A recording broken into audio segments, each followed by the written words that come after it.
tal? Buenas tardes, estamos aquí desde la revista Animula. Hoy tenemos la suerte, la alegría de hacerle esta entrevista a Elena Liberatori. Ella es jueza del Juzgado 4 de contenido en lo contencioso administrativo de la Ciudad de Buenos Aires y es una jueza que ha sido muy reconocida en los últimos tiempos por lo que ha sido el caso Sandra. Enseguida le vamos a hacer algunas preguntas con respecto a eso, pero también si tenemos en cuenta toda su trayectoria como jueza, yo creo que habría que reconocerla como una jueza constantemente preocupada en temas que tienen que ver con el otro, con la alteridad, ¿no? Es decir, ha trabajado mucho en problemáticas que tienen que ver con la discriminación, con las problemáticas de la identidad de género. Se ha preocupado, como decía, últimamente por la problemática de los animales, bueno, y últimamente también por la problemática del ambiente y los árboles, ¿no? Es decir, se ha preocupado también por la defensa de los árboles. Así que bueno, muchas gracias, Elena, por tu presencia. Y lo primero que te queríamos preguntar es lo que tiene que ver con lo que ha transcurrido desde el caso Sandra y lo que has podido elaborar después del caso Sandra en torno a la problemática animal, ¿no? No sé si anteriormente al caso Sandra habías tenido la posibilidad o te habías detenido a pensar sobre la cuestión de los animales.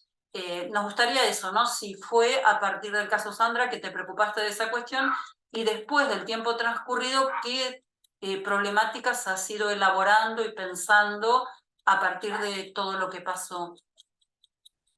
Y digamos que he tenido una inmensa suerte porque nosotros somos un juzgado contencioso administrativo y como tal, yo soy una abogada del derecho público, o sea, ese derecho que hace a las relaciones de las personas con el Estado nacional, el Estado provincial o local, municipal.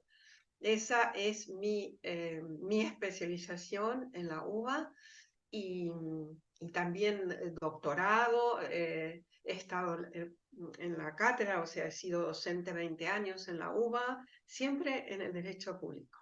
Ahora, la cuestión de los animales, yo diría que está en mi vida porque yo a los 14 años quise ser abogada para defender a los inocentes. Y como digo, el paradigma eh, superior de la inocencia son los animales. Por supuesto me han cuestionado que son les niñes. Yo no los excluyo. Lo que pasa es que les niñes, la infancia, tienen una institucionalidad del Estado para defenderles, protegerles y ser su voz. Con los animales no sucede nada de todo eso. No tienen voz, no tienen nada. Y por esta cuestión que, empezando por el Código Civil, cuya reforma fue reciente y sin embargo permanece esta categoría de que son cosas o semovientes, cosas que se mueven increíblemente. Y además, bueno, nosotros desde lo jurídico hay una orfandad tremenda, porque hay una vieja ley de protección animal del año 54 que ha sido sobrepasada por los avances científicos. Entonces, yo tengo un punto de partida desde, digamos, no sé, llamémosle, mi padre era ingeniero agrónomo y desde siempre había una conciencia que él nos infundió con respecto al cuidado del ambiente, de los árboles, de no usar detergente, porque eso, ¿cómo puede ser que estemos utilizando agua potable para lavar un auto? Conceptos que eran naturales en la casa. El compost era una cosa natural, una parte del jardín estaba siempre ahí dedicado a hacer el compost, ¿no? O sea, en los años 60 estoy hablando, eso ni se mencionaba en ninguna parte. Creo que de ahí viene, de ahí podría ser. Y después, en los años 70, yo ya estaba cursando Derecho, pero yo ya entro a conocer a Konrad Lorenz, el premio Nobel de Etología, el padre de la etología, y porque yo ya como intuitivamente hablaba del derecho a los animales. También decía a los 10 años que yo quería ser pilota de avión, así con A, pilota. Hoy se utiliza la palabra pilota sin ningún problema. Pero recién están llegando las mujeres, ¿no?, a ser pilotas de avión. Entonces, digamos, después me vinculé con entidades, una entidad que especialmente me llamaba la atención porque la denominación era Asociación por la Defensa de los Derechos de los Animales, ADA.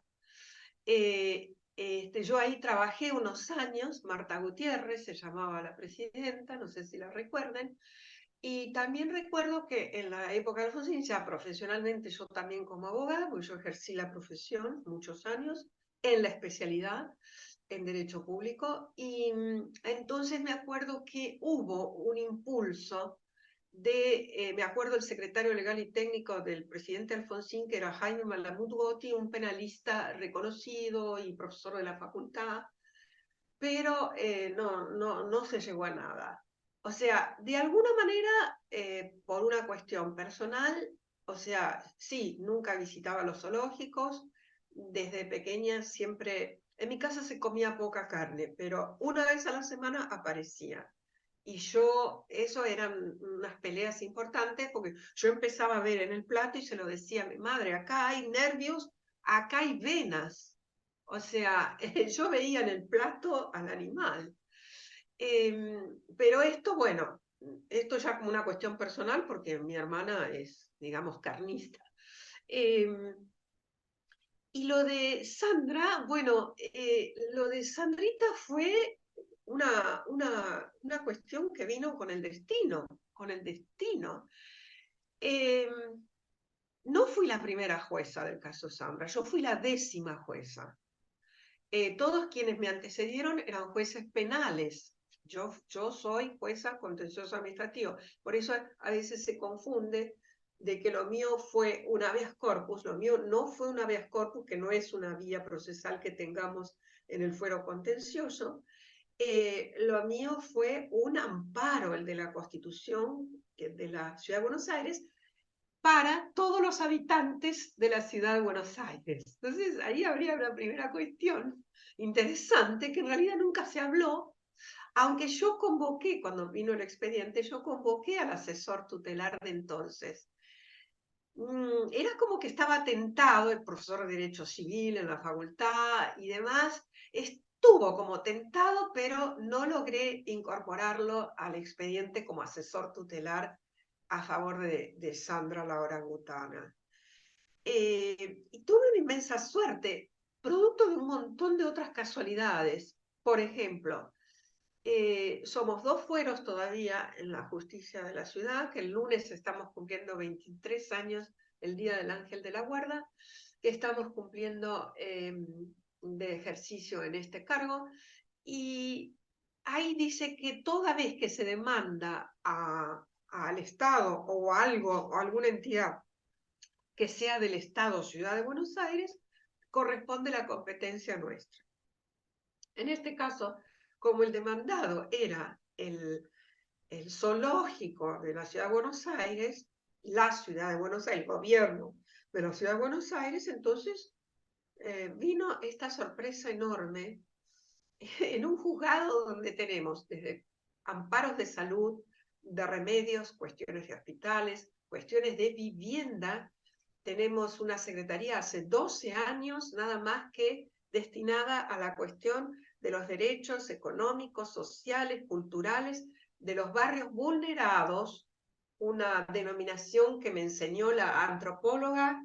Creo que eso es una característica que sigue siendo única en el país, porque tenemos en la planta del juzgado una antropóloga, que entonces me enseñó la diferencia entre vulnerados y vulnerables, y trabajamos, digamos, con las problemáticas de las llamadas villas de emergencia, para que se entienda.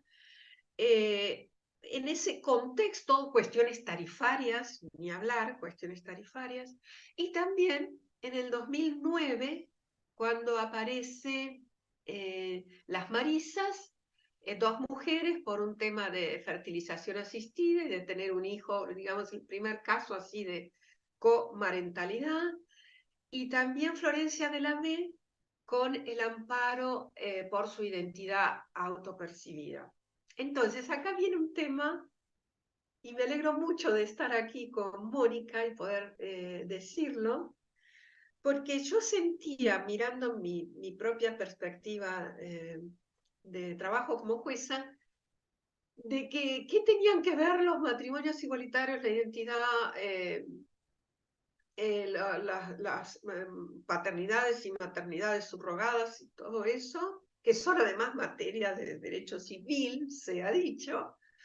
Pero bueno, con esto de que como no tenemos jueces civiles en la ciudad, porque ese traspaso de la nación está pendiente, entonces también vino a nosotros, o sea, yo siendo una abogada del derecho público. Y entonces yo sentí en algún momento que dije, cuando vino lo de Sandra, como que, ¿cómo es esto? Y ahí encontré este concepto tuyo, Mónica, de la otredad viviente, de ser hospitalario con la otredad viviente. Y ese día yo sentí que se acollararon las perlas que tenía desparramadas y que entonces, bueno, era coherente conmigo misma, trátese de un matrimonio igualitario o trátese de un expediente donde hay un animal no humano reclamando por sus derechos. Eso me esclareció esa expresión, ser hospitalario con la otredad viviente. Y esto de alguna forma también fue un eje, porque en la sentencia, claro, uno de los desafíos que ahora tenemos para una revista de Barcelona es cómo escribiría la misma sentencia ahora, desde el 2015 ahora. Y esto va a la segunda parte de la pregunta, porque el tema de los animales pudo haber sido, hasta el caso Sandra, pudo haber sido una preferencia personal.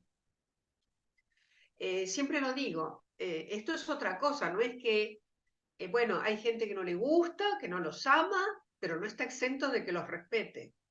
Esto son dos cosas que no hay que mezclarlas.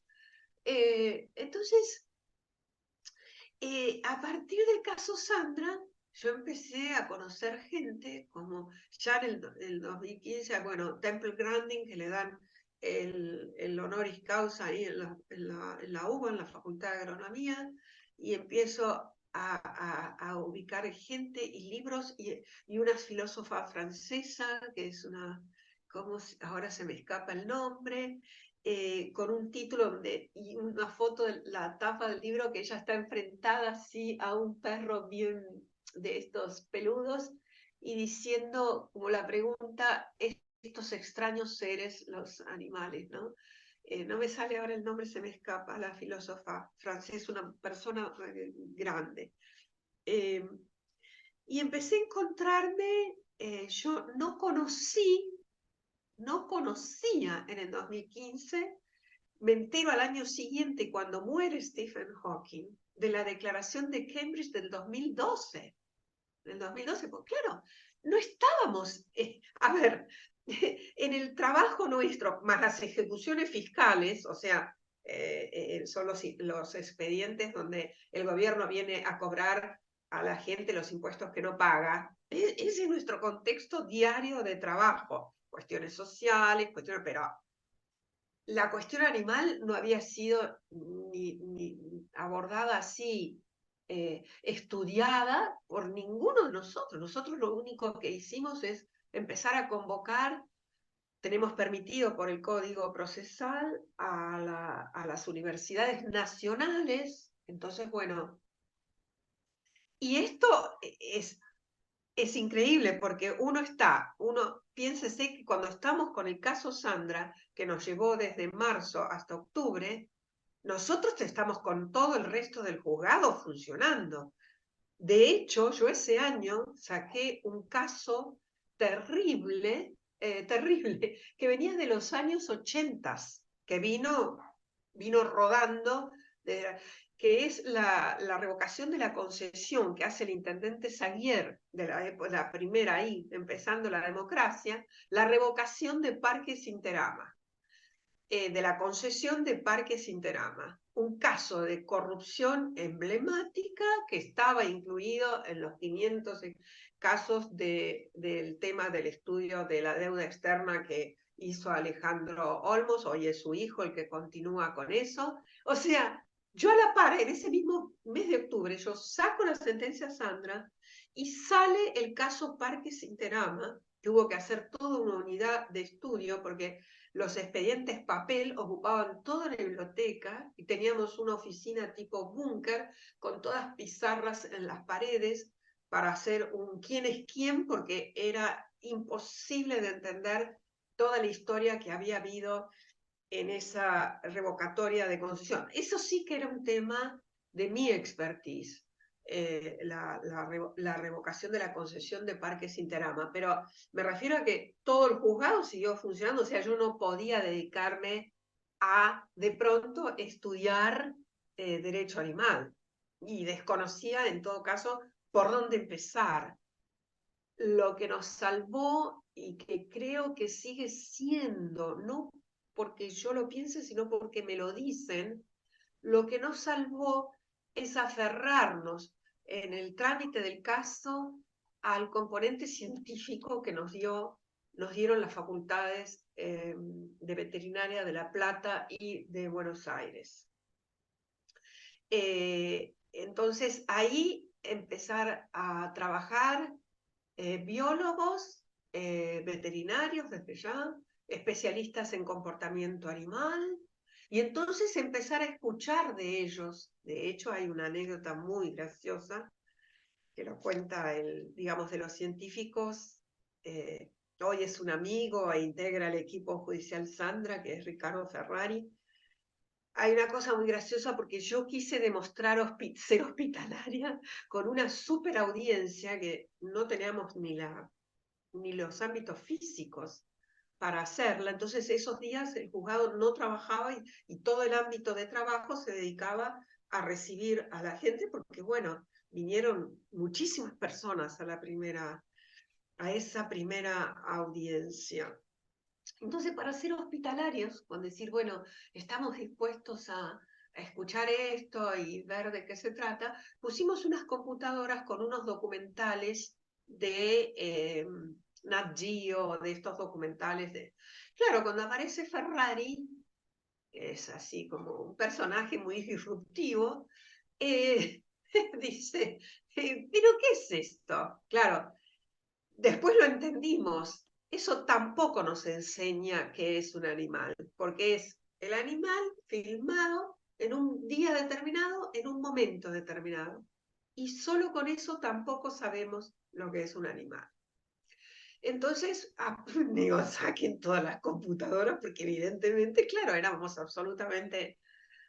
Y a ver de eso también tuvimos una cosa, va trayendo la otra, y ahí aparecieron los especialistas, uno de Canadá, de Australia y de Estados Unidos, primatólogos. Ajá, primatólogos. Uno empieza a enterarse y ver todo esto. Somos todos abogados, menos la antropóloga. Bueno, pero no podíamos traerlos, no hay recursos, plata, o sea, lo único que conseguimos, con muy buena predisposición, que el Consejo de la Magistratura nuestro nos habilitara la cuestión técnica para hacer audiencias vía Skype, que ahora suena como una antigüedad, pero en aquel entonces era todo un desafío, y más en tribunales. Y además designar una traductora simultánea de inglés, porque para un expediente teníamos que tener la traducción oficial. 3 audiencias que fueron extraordinarias, a las cuales se ha dicho el gobierno de la ciudad no concurrió a ninguna.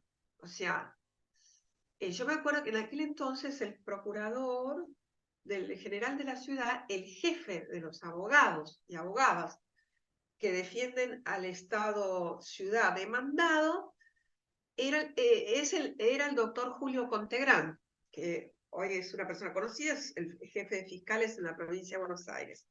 Y yo me acuerdo que cuando vino el expediente, fue muy gracioso porque yo le escribí un mail yo le escribí un mail contándole la novedad y que yo lo veía esto como una oportunidad extraordinaria. Y yo le explicaba, ese mail lo tengo, y también tengo su respuesta. En su respuesta, digamos, ya ahí se advertía lo que después se notó en el expediente. O sea, si yo era norte, él me planteaba el sur, y eso complicó bastante las cosas. Además, era un año electoral como este, entonces empezó a haber, inclusive de propios colegas, de gente nuestra, porque a veces los tribunales se ven desde afuera, pero hay que estar adentro también, ¿no?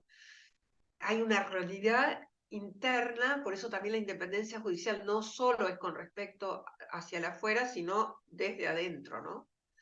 Empezó a ridiculizarse y a ridiculizarme, porque en realidad hay hay un precedente que fue una decisión que tomó la ciudad en su momento con respecto al máximo de perros para los paseadores, que era una decisión en que estableció un máximo de 8 perros por paseador.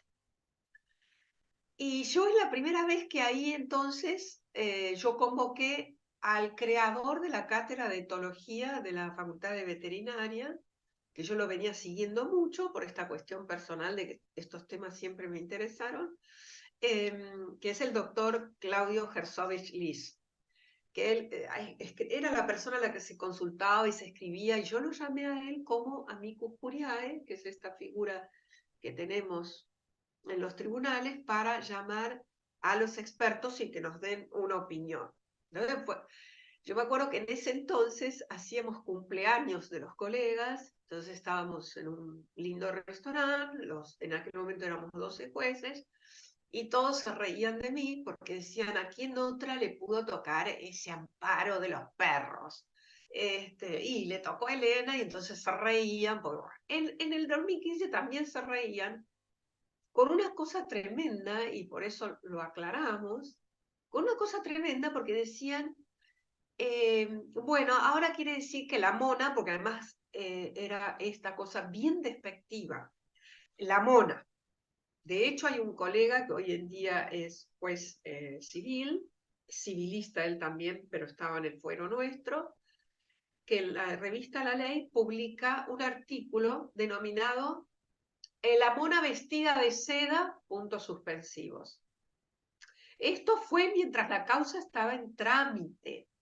¿Me explico? Digamos, hay una falta de estilo porque eso se entiende como una forma de presionarme, de empezar a dejarme en ridículo, porque era obvio, porque además se lo dije al procurador desde el día 1, era obvio hacia dónde iba a ir mi decisión.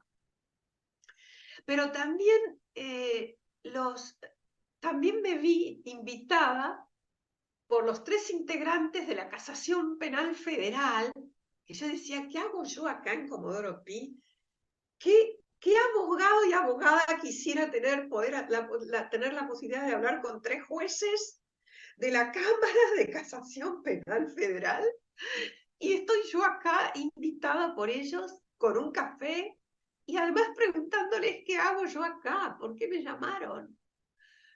Y claro, porque ellos fueron como la decisión previa a la mía, o sea, en los considerandos de esa hojita de decisión pusieron la cuestión un poquito, la introdujeron, pero rechazaron, o sea, confirmaron el rechazo del habeas corpus. Yo digo que se perdieron la oportunidad, se la perdieron, se hubieran jugado y hubieran dicho, hago lugar al habeas corpus. Cuando después sigo yo, claro, había 2 de jueces de esa sala que los conocía personalmente, y entonces me invitan para esto, para decirme que, como, animate porque nosotros vamos a estar acá bancándote en la decisión. Esto en marzo, y la verdad que bueno, no fue necesario que después ellos salieran públicamente. Yo creo que en parte, bueno, porque también hubo otra cosa, el propio doctor Contegrán, no me olvido más porque era 25 de agosto, que es la fecha patria de Uruguay, y, Y ese día sale publicado en La Nación, en la versión papel, en la hoja derecha, media página, es un artículo importante. Entonces, la columna se titulaba Darwin ha muerto. Bueno, no sé toda la cantidad de gente que intentó refutarle al doctor Conterán, pero el diario solo le permitió a Proyecto Gran Simio de España una publicación en cartas de lectores que eran la página izquierda abajo, la carta de lectores no lo veía nadie. O sea, también pasó lo mismo al doctor Gil Domínguez, profesor de Derecho Constitucional de la facultad, que quiso refutar al otro, a la publicación de la revista La Ley, y la revista La Ley no permitió la réplica. Al doctor Contegrán, me acuerdo que yo después lo gasté, porque ese año yo después viajo a Europa y voy a la tumba de Darwin, no me dejaron sacar fotos, pero fui, y yo le dije, Darwin está muerto, pero yo no lo maté, ya estaba ahí. Y el doctor Contegrán en agosto saca esto y no pudo, bueno, finalmente, que yo digo, ¿cuántos diputados hay en la Cámara de Diputados, no? Los representantes del pueblo argentino, representantes. Bueno, en este caso eran más de 250 científicos y científicas. O sea, la comunidad científica es mucho menos, supongo, que la Cámara de Diputados o la Cámara de Senadores o todo el Congreso junto. Y entonces ellos sí lo titularon Darwin no ha muerto y las erróneas interpretaciones tampoco. ¿Y dónde termina siendo publicado eso? Porque rodó y rodó y rodó, lo publica finalmente Página 12. O sea, toda esta cosa nos dimos cuenta, esto de ridiculizarnos, de decir ahora la mona va a votar. Después había gente, me acuerdo una chica de otro juzgado que vino a hacer una entrevista para no sé qué, espantada de lo que yo había hecho, de esto de declararlo persona. Y entonces yo le miré y le dije, ¿y por qué no te espanta que el Banco Galicia sea una persona jurídica? ¿Por qué? O sea, aceptás la categoría para una entidad, una ficción absoluta, y la descartás para un ser vivo. O sea, ¿cuál es tu problema?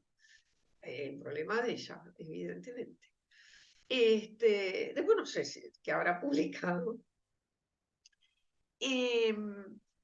O sea, sin embargo, la sentencia no provocó entiendo yo, para mí no provocó una cosa grande. Sí, automáticamente, y ese sigue siendo mi mayor orgullo, pero fue salir la sentencia y nos empezó a llamar la atención la repercusión afuera, en países, no sé, vino la Argentina un equipo de filmación de Corea del Sur para hacer un documental, que este año lo van a terminar, de Corea del Sur. Y yo preguntaba, pero ¿por qué esto? O sea, acá pasó desapercibido, pero en aquel momento los primeros que reaccionaron, la revista Mundo Toro de España, que me declaró persona no grata. Y como digo yo, sigue siendo mi máximo orgullo, además pues soy taurina, que digo, qué rápido que lo vieron, qué rápido que lo vieron, por otro lado, ¿no? Pero después no hubo, o sea, eso fue en el 2015, llegamos a la decisión, bueno, íbamos haciendo un clip en sí con todo lo que aparecía afuera. Y eso lo hicimos y nos llamaba mucho la atención. Acá es como que pegó más fuerte cuando llegó el momento del traslado. También se nos cuestionó porque pasaron 4 años, pero a ver, en el interín, digamos, se trabajó muchísimo, hacíamos visitas semanales para ir a controlar. Bueno, el jefe de gobierno toma esta decisión, estaba a la par este movimiento por el cierre del zoológico, esta persona, Malala Fontán, Esto está en un documental argentino que se estrenó el año pasado, pero que anda todavía en el circuito de los documentales, que no sé bien cómo es, entonces no ha tenido todavía una difusión así pública, pero fue presentado el año pasado ese documental, que fueron uno de los últimos en llegar, porque documentales hay un montón. Hay un documental en España que se llama Persona no humana, y el de los argentinos, que son unos publicistas, se llama Zoofobia. Y ahí empieza con el oso Winner, el oso polar, que muere después de una noche de pirotecnia, de calor extremo, una cosa espantosa. Después ellos se trasladan a Alemania, donde hay un movimiento de los zoológicos muy, muy importante. Y como dice el argentino que preside la Fundación Weber de Suiza, los zoológicos parecen como islas, pero están totalmente unidos a través del mundo. Son una red muy importante y estos documentalistas demuestran cómo los zoológicos son, lo que todo cautiverio, un gran espectáculo de negocio, además. Espectáculo y negocio. Espectáculo de la crueldad, del cautiverio, de la tristeza, una desinformación absoluta y por ende sostenemos afectación del derecho a la educación, porque un delfín no nace con una pelota en la nariz ni comiendo un pescado muerto de una mano humana. Entonces, eso no es un delfín. Y entonces, bueno, en ese documental se explica muy bien y en la última parte está dedicado a Sandra. Y ahí viene una entrevista muy linda de Ricardo Ferrari, justamente explicando esto de las estereotipias, hablando de eso, ¿no? Bueno, creo que estoy arbolando un poco, pero el tema del cautiverio, pero bueno, el tema del traslado pegó más en ese momento acá. Creo que resultaba pintoresco esto de pensar que la orangutana iba a estar en un avión 14 horas, 14 horas, cómo fue el entrenamiento, cómo fueron los enriquecimientos, muchos de los cuales ahí ya íbamos en paralelo, pero uno de los problemas grandes que teníamos, había un recambio casi constante de funcionarios, entonces cada vez era empezar, algunos eran más empáticos, digamos, con el juzgado, otros eran más así distantes. Yo me vi un fin de año, creo que fue el 2018, un fin de año, sí, el 2018, ante un recambio de esos, que fue el último, diciéndoles, esto es un matrimonio forzoso, ustedes no hacen nada sin mí y yo no hago nada sin ustedes, así que empecemos a funcionar hacia el mismo lado, ¿no? Y bueno,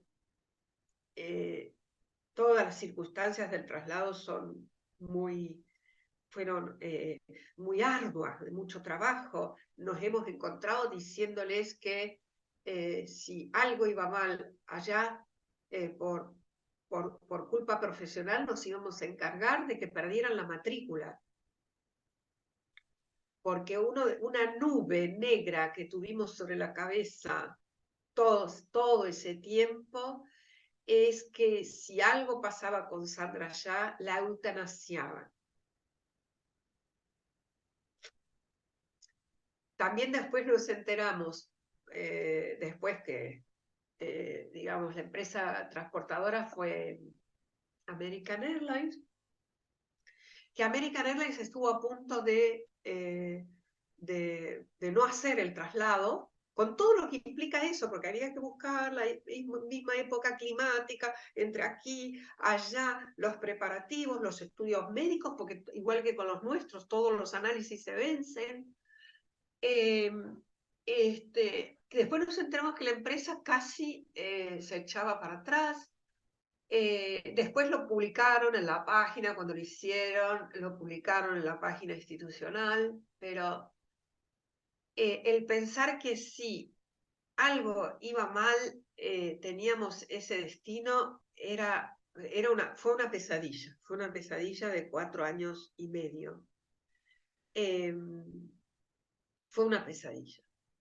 Y ahí, en ese camino, empezamos a leer filosofía, antropología, enterarnos de la antrozoología, bueno, lo de la deconstrucción, el antropocentrismo, el ecocidio, la filósofa catalana Marta Tafalla, bueno, Marita Jiménez Candela, nos empezaron a llamar desde México, bueno, todo esto en pandemia, desde México, desde Chile, hasta nos han llamado como especie de amicus curiae en causas judiciales, en México, en Chile, con el chimpancé Sandai, empujar el tema de, bueno, esto de del reconocimiento en Chile que se había proyectado a nivel, el reconocimiento de la dignidad de los animales a nivel constitucional,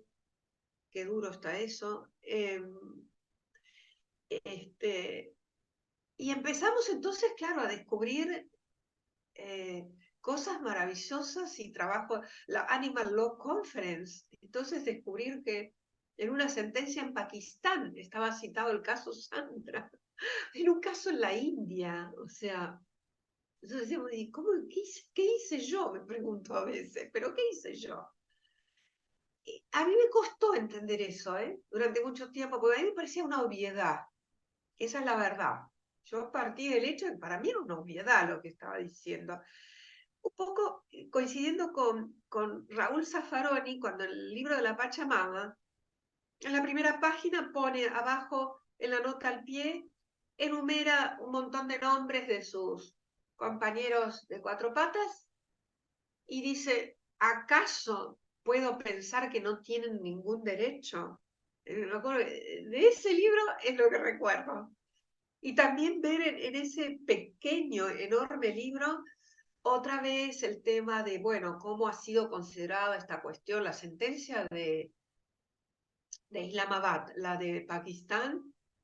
Los jueces allí hacen además un cuestionamiento del antropocentrismo, o sea, es interesante porque son jueces, ¿no?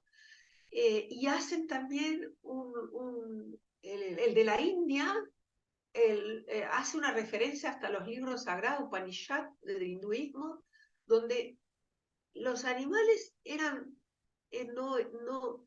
no eran esa cosa a la que hemos llegado en esta cultura, ¿no?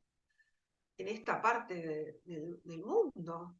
Y 500 años antes de Cristo se decían que, bueno, éramos todos seres de esta tierra y que teníamos que conviviendo y como que había a lo largo, bueno, empezar a descubrir todo esto, ¿no?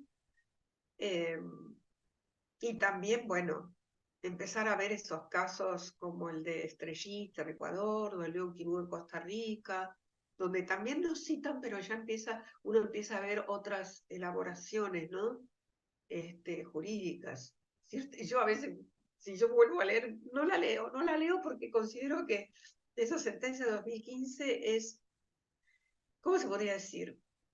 Es humilde, es totalmente, por eso tengo que ponerme a escribir esto de cómo haría una sentencia hoy con todo este bagaje de libros, de personas que hemos ido conociendo. Para mí, Sandra fue un camino, una luz, un cúmulo de experiencias hermosas, porque también hemos tenido inmensa suerte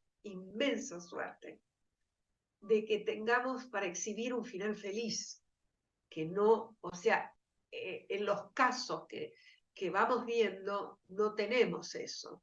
O sea, León Quibú muere, Estrellita muere en el propio procedimiento casi de incautación. Nosotros tenemos eso, es un regalo de vida, el final feliz, ¿no? El centro donde ha ido, bueno,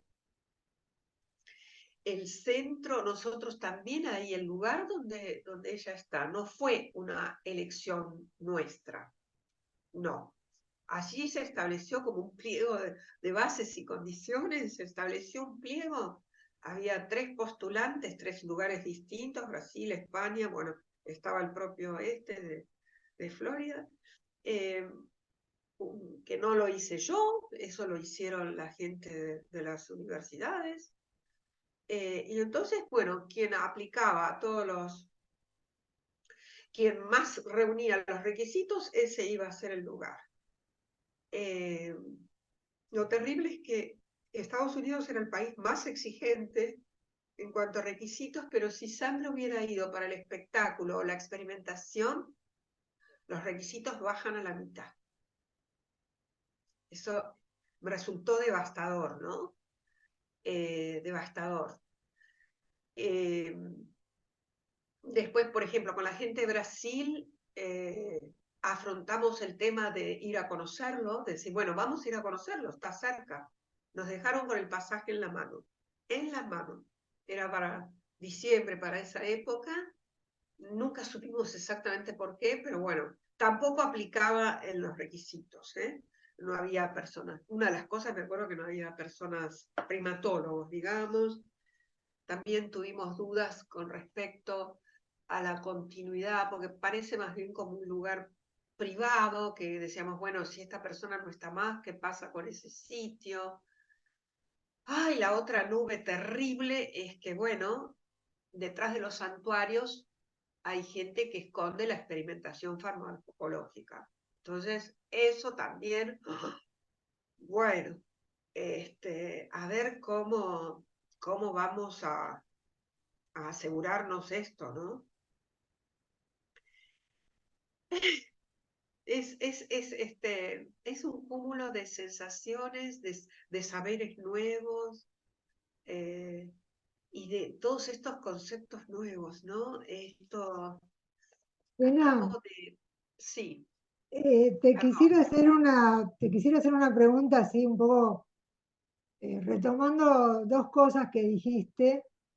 Una de las críticas que te habían hecho, más allá de que ahora la harías distinto, porque te aseguro que toda la cantidad de fallos que están saliendo ahora, donde se los declara sujetos de derecho, la hibridación de argumentación también es bastante digamos, Hay falencias. confusa, o sea que de alguna manera demuestra que igual hoy en día no hay mucho conocimiento de lo que pasa, pero en relación a cómo la doctrina argentina en general apuntó hacia la crítica, concretamente jurídica, ¿no? Voy a hablar en cuanto a lo jurídico. Primero se encargó exactamente de decir, bueno, el contexto jurídico de Argentina, 227, concordantes y todo el ordenamiento jurídico, claramente no son sujetos de derecho porque son cosas. O sea, una línea marcadamente, yo diría, positivista. Sin embargo, a la hora de desarrollar, y que lo hicieron justamente acompañando estos escritos, estas críticas en sus escritos, a lo que apuntaron fue a que el humanismo, digamos, a un, digamos, un basamento humanista para considerar el tema de la persona. Es decir, por un lado admiten que es una cuestión política, pero por otro lado después, persona es el humano, que es un concepto no jurídico, mientras que persona dentro de lo jurídico puede ser el humano o podría ser cualquier otro ente. Entonces ahí se están yendo hacia un basamento filosófico de alguna manera, que es naturalista, y un naturalista. ¿No te parece que ahí hay también una buena forma de exponer que en realidad el problema de fondo es el humanismo, ¿no? Que lo que más molestó de esto fue eso de que un animal pudiera llegar a ser considerado persona y que en definitiva sería todo lo contrario de una hospitalidad que vos fíjate que uno de los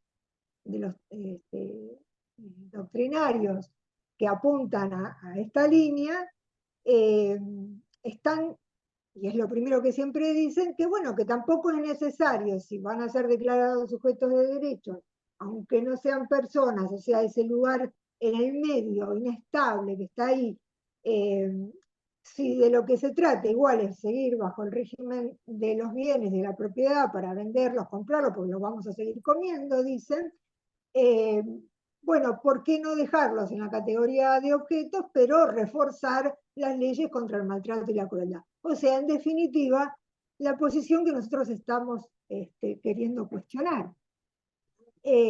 O sea que ahí es donde está el gran problema y lo que se está queriendo proteger. ¿No te parece que eso podría ser así? Creo que acá está el problema, ¿cómo decirlo? Yo en el 2020 leí en tramos porque es arduo, muy arduo, e interesantísimo el libro Capital e Ideología de Tomás Piketty. Que es, digamos, hace como una historia económica universal, ¿no? Y él habla mucho esto de la sacralización del derecho de propiedad. Y entonces esto es lo que está pasando. Tenemos las normas jurídicas, tenemos un derecho de propiedad sacralizado. Sacralizado. Entonces, claro, pensar que los animales no son cosas va al corazón de esa sacralización con respecto a la propiedad.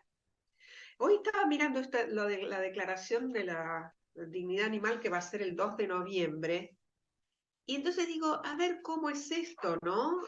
Hay un capítulo 2, implicaciones en la política y el derecho. Entonces dice, los animales nunca deben ser tratados únicamente como propiedad o mercancía. O sea, este problema, y lo dijeron en el debate de la ley de sintientes de los franceses, que eso sí lo conocía a tiempo, porque eso pasó en enero del 2015 y yo había tomado noticia de, uy, qué bárbaro, seres sintientes. Claro, en el código animal de los franceses, ahí ya me encontré con una filósofa que hace el prólogo. Y entonces, con este tipo de preguntas propias como Mónica, de decir por qué los humanos prefieren más los animales muertos que vivos.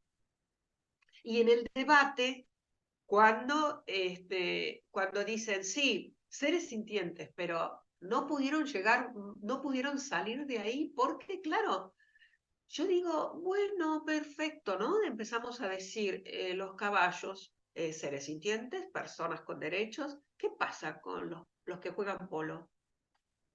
O sea, nos encontramos desde el príncipe, no sé, los ingleses, desde la raíz inglesa hasta los jeques árabes que compran el mundo por donde quieren, y anda a hablarles a ellos por no empezar a hablar de todo lo que le hacen, por ejemplo, a Soledad Barruti, con el tema de esa cosa espantosa que digo yo, industrias animales, industrias. ¿Cómo podemos estar juntando esas dos palabras? Pero es inconcebible. Entonces, claro, hay una cuestión acá, ¿cómo hacemos con esto, no? Nunca deben ser tratados únicamente como propiedad o mercancía. La dignidad exige su reconocimiento como sujetos con intereses relevantes. Y estos son todos estos que dije al principio, Grupo Internacional de Científicos, les puedo asegurar que el listado es enorme de adherentes, de gente de todos estos países llamémosle, del primer mundo, para hacer la corta. Los animales deben estar adecuadamente representados como sujetos en los contextos de tomas de decisiones que puedan influir en sus vidas. ¿Qué hacemos con los ganaderos y con todos esos? El meollo de la cuestión está ahí, creo yo, ¿no? Está ahí. O sea, tenemos que ser veganos, basta. Ponete a comer plantas y terminala con los animales en el plato. Pero no quieren eso. Sí, yo creo que, digamos, la cuestión abarca un montón de relaciones que tienen que ver con la organización socioeconómica, política en la cual vivimos, porque si dejamos de pensar al animal como propiedad y dejamos de pensar al animal como mercancía, hay buena parte de la economía mundial que se viene abajo, es decir, todo lo que tiene que ver con los agronegocios, todo lo que tiene que ver con la producción intensiva de animales, y el hecho de todos aquellos otros aspectos en los cuales se utilizan animales, ¿no? Que no están tan evidentes como es la producción de carne o la producción de leche, es decir, los elementos que se sacan de los animales, lo que queda como residuos animales, se utilizan en montones de ámbitos, ¿no? Entonces, es como que plantear el lugar del animal implica deconstruir totalmente la forma, digamos, en la cual estamos viviendo hoy en día, ¿no? Es como que se tiene que venir el mundo abajo tal como está organizado. Entonces, para mí ese es el Sí, problema, ¿no? tal cual, es así. Ayer leía, seguramente lo vieron ustedes también, esto de la supercomputadora Clementina 21, que tiene sede físicamente en el Servicio Meteorológico Nacional, que está dirigido por una científica en ciencias atmosféricas. Y en la presentación porque es una de las 100 supercomputadoras en el mundo, o sea, hay una que tiene la Argentina, esas cosas increíbles que se dan, y entonces en la explicación de la utilización de esa computadora, me interesó mucho porque se hablaba de la posibilidad de reproducir modelos y de esto de plantear realidades, y yo decía, ajá, entonces quiere decir que va a permitir dejar de lado la experimentación animal, porque había no sé quién, si era el ministro o quién que lo explicaba, y yo dije, no lo dice, pero lo puedo, lo puedo perfectamente, me encantaría investigar más sobre esa supercomputadora para ver si entonces los laboratorios dejan de utilizar animales y vamos a empezar con la computadora, la inteligencia artificial y todo eso que ahora empieza a estar así tan de moda.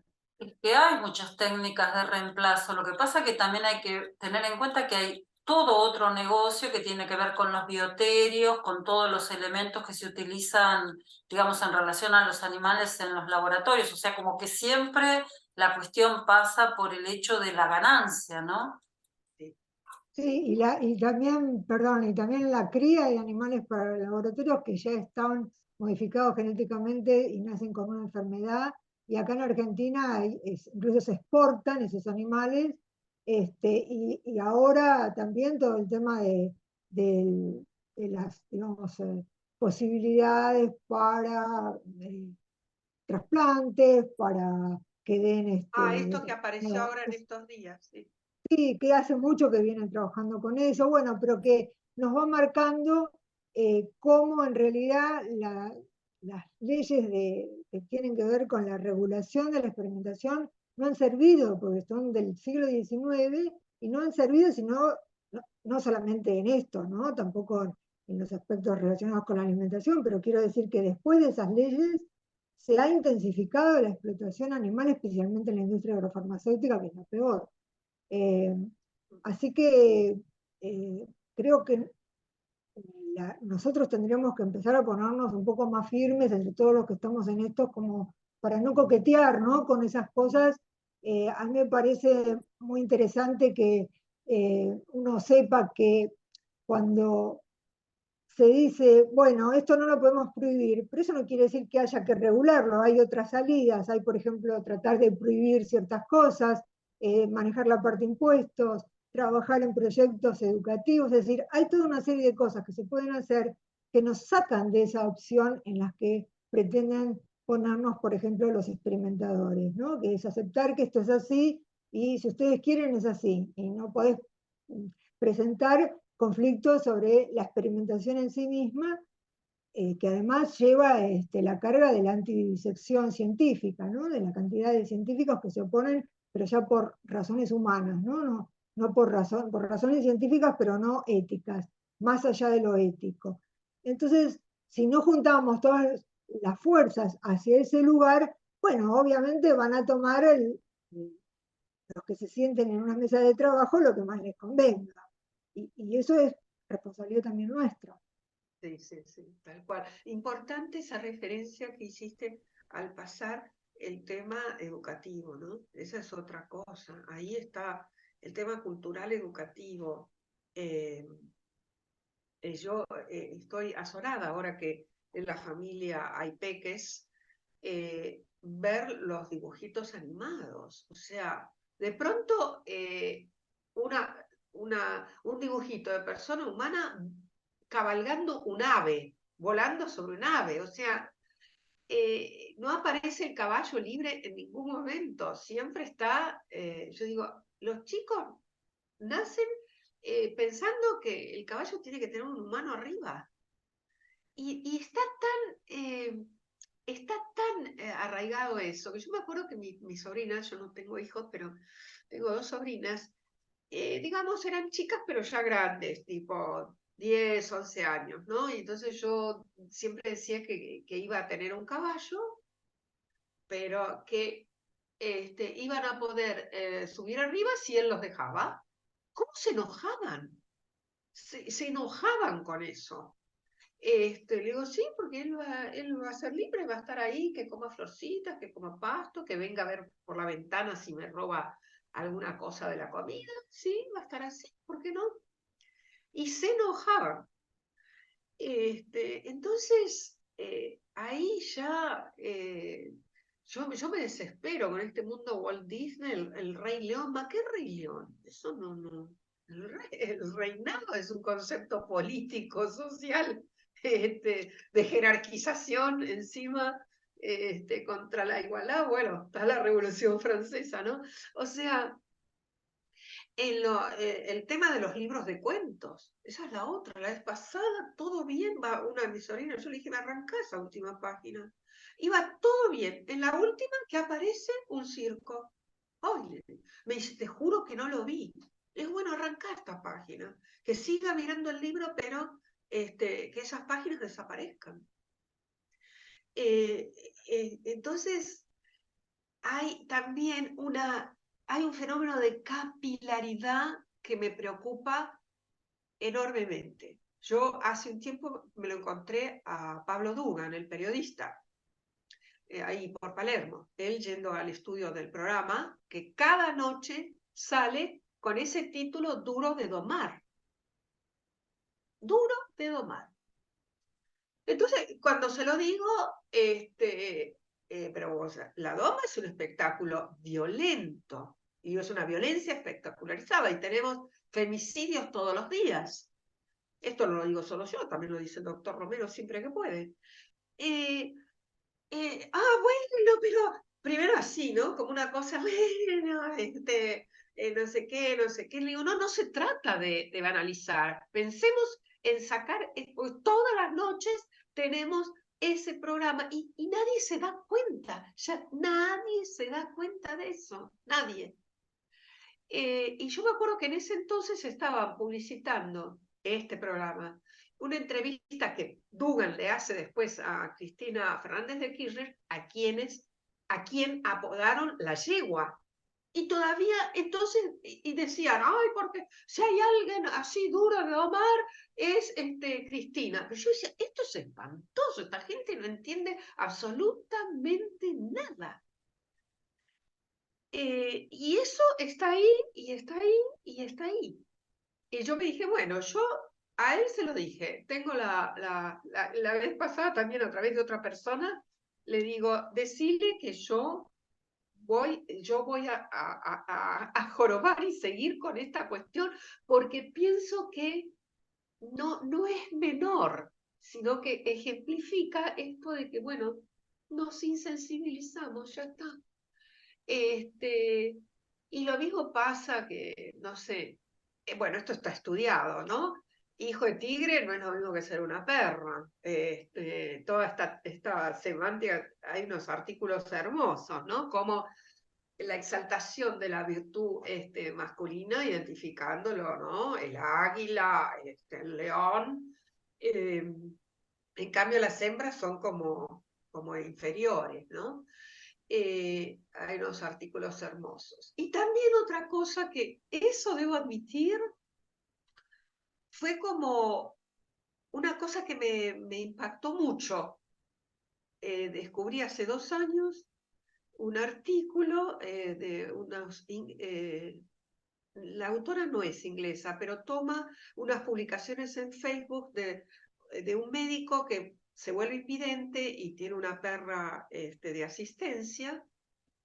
Y yo no lo había visto nunca, el planteo de decir, porque yo le llamo la instrumentalización bondadosa del animal. La situación de bondad, cuando veo, no sé, los perros que buscan drogas o que van con las personas invidentes, no me había dado cuenta de la instrumentalización absoluta de ese ser, que en este artículo me lo hizo ver porque dice, ¿y por qué no pensamos en una persona que asista a un invidente? ¿Y por qué? Porque sería un esclavo. Sería un esclavo. Entonces, claro, lo vemos con un animal y como que no nos damos cuenta. Entonces, yo vengo insistiendo mucho porque digo, bueno, esto es así, pero esto nos duplica la responsabilidad ética y moral que tenemos frente a ese ser. Entonces, se me dio la oportunidad de hablar con Rubén, que integra un binomio, con el perro, que es de aduana en el aeropuerto de Ezeiza, y el perro tiene 10 años. No, se iba a ser jubilado en enero y todavía está con 10 años. Y entonces, claro, o sea, él viendo, sí, es un animal grande, pero lo que pasa es que, claro, se discontinúan políticas públicas, entonces dejó de haber camada, dejó de haber instructores y se produce un bache por la cual un animal tiene 10 años y está trabajando, no sé, 24/7 en el aeropuerto de Ezeiza. Y después hablando con esta gente, yo creía, porque lo puse en la sentencia, digo, bueno, hay ejemplos de derechos de los animales, por ejemplo, la jubilación de los perros de estas fuerzas, ¿no? De las fuerzas de seguridad, de la aduana. Bueno, no es tan completo como yo creía. Hablé con gente del SENASA, no, la brigada Beagle está afrontada por la propia gente que lleva a cabo el trabajo, pero el Estado no les cubre casi nada. Entonces, ahora, por ejemplo, en noviembre va a haber una jornada que convoca el Consejo de la Magistratura de Nación, con esta idea, que Neuquén ya lo puso en práctica, de incorporar perros en el trabajo de ciertos juzgados, como los juzgados de familia, ¿no? Porque, bueno, donde hay niñes, que facilita a través de la empatía esta circunstancia. Muy bien. Entonces, vamos a asistir a la jornada porque advertimos desde ya que lo único que se mira es el beneficio que puede haber para los juzgados, para el humanito, sí, perfecto, toda la parte del beneficio. Ahora, ¿estamos mirando lo otro? A ver, ¿qué va a implicar con respecto al animal? ¿Quién va a ser la voz del animal a la hora de esta vinculación laboral?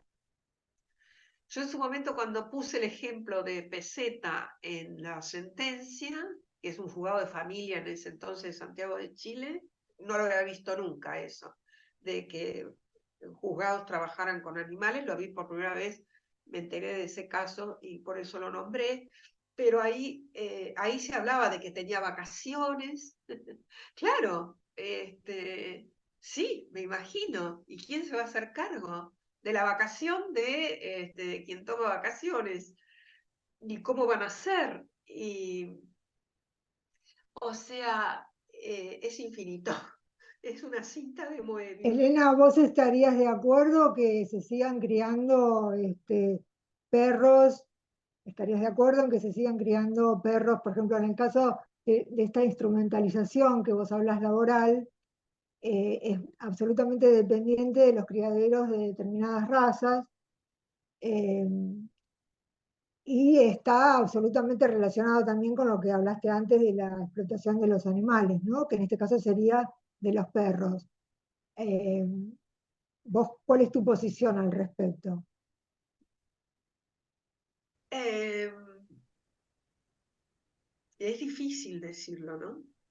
Es difícil porque estamos hablando, yo conozco de cerca la escuela en Uruguay, conozco de cerca, conozco la gente, cómo trabajan los instructores que tienen, he colaborado muchos años con la escuela, hoy ellos exportan animales entrenados para invidentes a ONCE, la entidad española de ciegos, y eso les permite un sustento económico porque por ley ellos tienen que tener un sustento del Estado, pero el gobierno actual retiró esa cuestión, ese tema presupuestario de la escuela.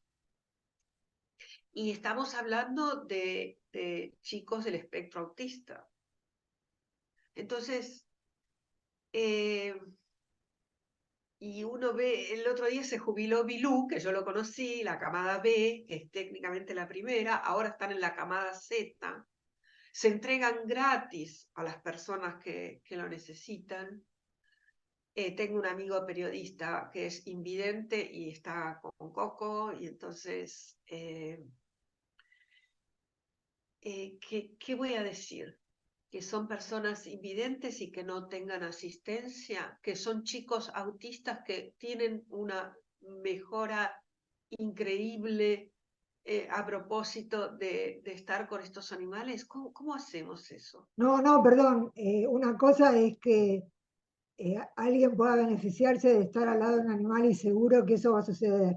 A lo que yo me refiero es a instrumentarlo como un trabajo, es decir, como un animal que vos mismo lo dijiste, le entregaron un animal.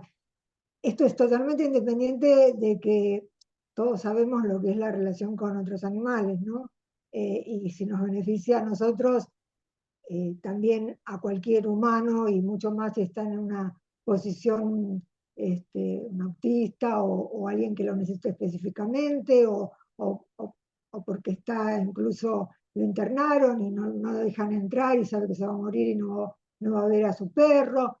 En fin, o sea, no, no voy al hecho de esa relación y lo fructífera que puede ser, sino el hecho de la instrumentalización, es decir, el hecho de manejarlo como un trabajo. Eso es lo que sería diferente, Por ¿no? eso dije que me había golpeado mucho porque fue la primera vez que lo vi planteado en ese artículo, que lo tengo que buscar porque hoy se lo prometí a alguien también. Eh, Porque inclusive esto lo hemos hablado con parte de la gente que trabajó nosotros en el caso Sandra. Claro, no hay nada, o sea, nosotros no nos hemos encontrado más nada con respecto a este tema que ese artículo que tengo. Después, esto no lo he visto en ninguna otra parte. Lo único, el decir, bueno, si esto tiene que ser así, porque bueno, eh, soy la primera en decir, yo no puedo ser incoherente, o sea, si tuviera un hijo y la salud de ese hijo dependiera y se beneficiaría y mejoraría de un vínculo con un perro de asistencia, no sé, es un dilema, no tiene solución. ¿Es una instrumentalización absoluta? Sí, por eso digo que nos obliga mucho más en cuanto a la atención de ese animal. Entonces, decir, bueno, si va a trabajar, sus horas de descanso, sus vacaciones, su atención de salud, de comida, de un montón de necesidades que también tiene, que no puede Pero hacer vos su propia no vida, crees no que lo puede hacer. no crees que podría llegar a existir eso sin la instrumentalización? Esa sería la pregunta. Es decir, Yo creo que la posibilidad de que se manejara de manera tal que los perros no tuvieran ese destino de uso, que en definitiva es también el argumento que podría presentar un experimentador, es necesario para la salud humana, ¿no? Entonces, digo, no podríamos llegar a encontrar la manera de que existiera ese beneficio para el humano, pero sin la instrumentalización del animal. Y cuando digo sin la instrumentalización me refiero a la cercanía, al contacto, pero no a que el animal esté destinado a eso y se venda o se críe para eso, es decir, la específica cuestión de la instrumentalización, que es distinto y que yo creo que se podría llegar a separar, habría que ver cómo se hace, pero creo que se podría llegar y que podríamos trabajar para separarlo de manera tal que existiera la relación positiva, pero también lo fuera para el animal, ¿no? Porque no estuviera privado de la libertad de no hacerlo. Sí, perdón, digamos, lo que ocurre es que ese animal que está dedicado a esa actividad tiene que ser entrenado, digamos, para esa actividad. Entonces, yo creo, vos lo que te estás Desde el refiriendo... mes de vida. ¿Cómo? Desde el mes de vida. Claro, por eso, entonces el animal Claro. es entrenado para una actividad, sufre, digamos, un entrenamiento que, digamos, por más bueno y generoso y amable que sea su entrenador, implica someterse a una cronología, digamos, a un montón de cuestiones que no tienen que ver con su vida. Entonces, en ese sentido es muy complicado, porque una cosa es decir, digamos, la relación que puede tener una persona no vidente con un animal, y otra cosa es pensar el animal que pertenece a una clase trabajadora sin salario que está siendo, digamos, entrenado para asistir a una persona. Es muy problemática la cuestión, ¿no? Digo, porque ahí claramente el animal pertenece a la clase trabajadora, como han señalado muchos autores, pero no tiene salario, por más que tenga estos beneficios, como señalaba Elena, de las vacaciones, la jubilación, etcétera, etcétera, pero es un animal que no tiene salario y que además no vuelve como el trabajador a su casa. O sea, está siempre en el lugar de trabajo porque asiste a una persona, ¿no? Sí. Además que está, digamos, como ontologizado como un animal porque no es que elige, o sea, está nacido para. Nacido para, ya desde el vamos. Sí. Bueno, qué difícil y quizás tengamos que empezar por lo más Yo siempre grueso, ¿no? digo que Porque tengo un nombre griego y lo honro con la cita, solo sé que no sé nada. Y lo digo en muchos sentidos, ¿eh? Mi propia gente a veces me lo cuestiona. Digo, los jueces no sabemos nada. Porque en cada, digamos, está lo normativo, pero lo normativo tienen temas de fondo que lógicamente hay gente que se especializa, ¿no? Temas de salud, temas laborales, temas accidentología laboral, hay muchísimas especialidades, pero los jueces como tenemos toda clase de temáticas, entonces yo siempre digo, no sabemos nada. Bueno, Elena, los jueces no saben nada, pero sientan precedentes importantes, digamos, que van transformando el ámbito del derecho. Así que, bueno, te queremos agradecer muchísimo esta participación y, bueno, esperamos volver a encontrarte en otra oportunidad. Muchas gracias de parte de Animula. Muchísimas gracias, yo les agradezco esta oportunidad de reflexionar, que no me fue fácil. En algunas preguntas no me fue fácil, tal vez porque, bueno, no estoy en los ámbitos, ¿no? No sé, en un ámbito académico que me permita y me organice una reflexión así profunda como la que ustedes plantean aquí, ¿no? Muchísimas gracias. Muchísimas Nuevamente. gracias. pero Muchísimas gracias a ustedes por la invitación. Gracias.